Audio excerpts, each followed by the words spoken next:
අසාධාරණයට එරහිව සටන් කරන වීරයෙක්ගේ කතාවක්. මේ වගේ ශාරරයක් සහිත නිර්මාණ අපේ සිනමා ප්‍රේක්ෂකයින් සුලභව දැකලා නැහැ. ඒක නිසා වෙනස්ම අත්දැකීමක් සහිතව මේක නම් වඩාත් ආකර්ෂණයක් සහිත එකක් බවට අනිවාර්යෙන්ම පත්වේවි. මේ තුලින් දැක ගන්නට පුළුවන් පැහැදිලිවම අපේ සිනමා තිරයට හොඳටම ගැලපෙන අලුත් වීරයෙක්.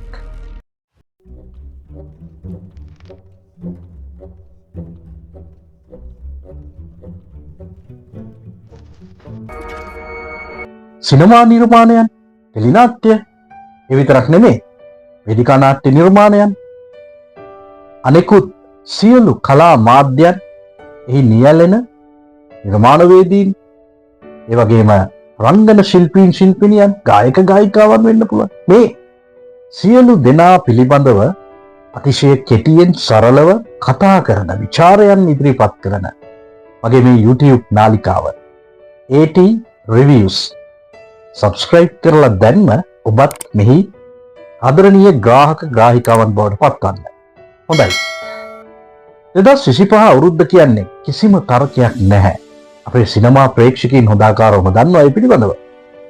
ගෙවුණු අවුරුද්ද කියන්නේ අපේ සිංහල සිනමා ශාස්ත්‍රයේ වසන්තයේ උදා වුණු අවුරුද්දක්.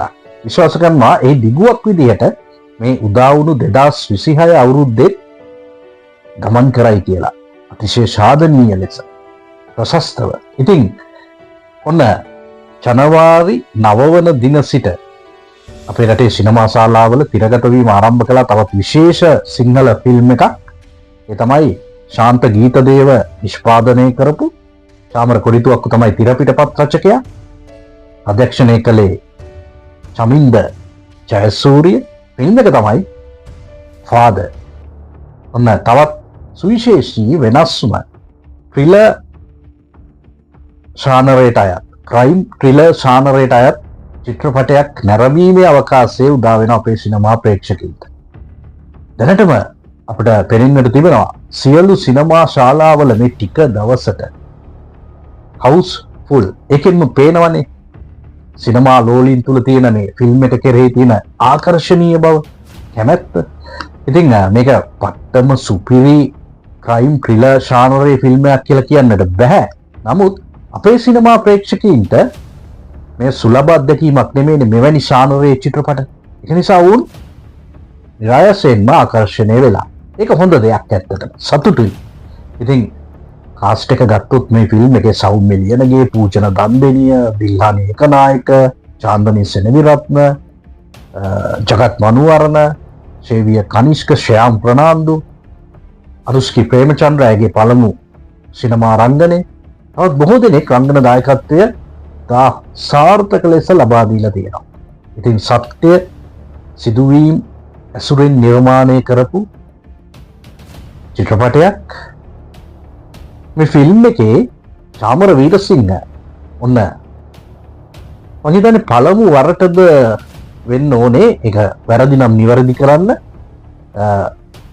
පසුබිම් ගීතයක් සිනමා නිර්මාණයක් වෙනුවෙන් ගායනා කරලා තියෙනවා. ඉතින් ඒකත් හරි සතුටටපත් විය හැකි කාරණාවක්. ඉතින් මේ ෆිල්ම් එකෙන් අපි දකින විශේෂම දේ තමයි ඔන්න සිනමා තිරයට ගෝචර වන හොඳටම උචිත සිනමා සුපිරි තරුවක් ඔන්න පායලා තියෙනවා. ඒ තමයි පූජන දන්දෙනිය. සිනමා වීරයෙක් බවට පත් වෙනවා. පූජන දන්දෙනිය කියන්නේ අද අපේ පරම්පරාවේ ඉන්න අතිදක්ෂ රංගන ශිල්පියෙක්. ඔහු පාසල් අවදියේ සිටම තමයි රංගන ශාස්ත්‍රයට පිවිසෙන්නේ. ජාතික තරුණ සේවා සභාවෙන් රංගනය පිළිබඳව හදාරලා, ඉන්පසු වේදිකා නාට්‍ය තුලට පිවිසිලා, ටෙලි නාට්‍ය කිහිපයක් ගත්තොත් ඔහු රඟපෑ. හොඳ මට්ටමේ ටෙලි නාට්‍ය සාර්ථක රංගනයන් ඉදිරිපත් කළා. සකර්ම ඔහු හොඳම සහාය නළුවට හිමි සම්මානය එම ටෙලි නාට්‍යයේ රංගනයේ උදෙසා ලබා ගත්තා.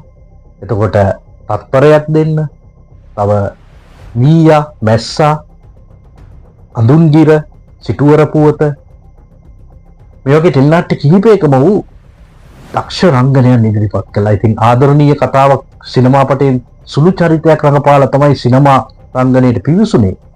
එතකොට සීන සමීකරණ සිනමාපටේ හොඳ රංගනයක් ඉදිරිපත් කළා. ඉතින් පළමු වරට තමයි පූජන දන්දෙනිය මේ ෆාදර් සිනමාපටේ තුලින් සිනමා රංගනයක ප්‍රධාන භූමිකාව නිරූපණය කරන්න.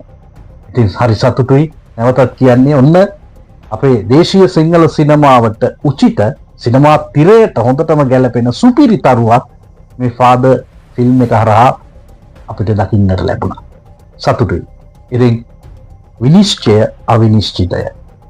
බලන්න හැමෝම දැන් තිරගත වෙන මේ සුවිශේෂී නිර්මාණය ෆාදර්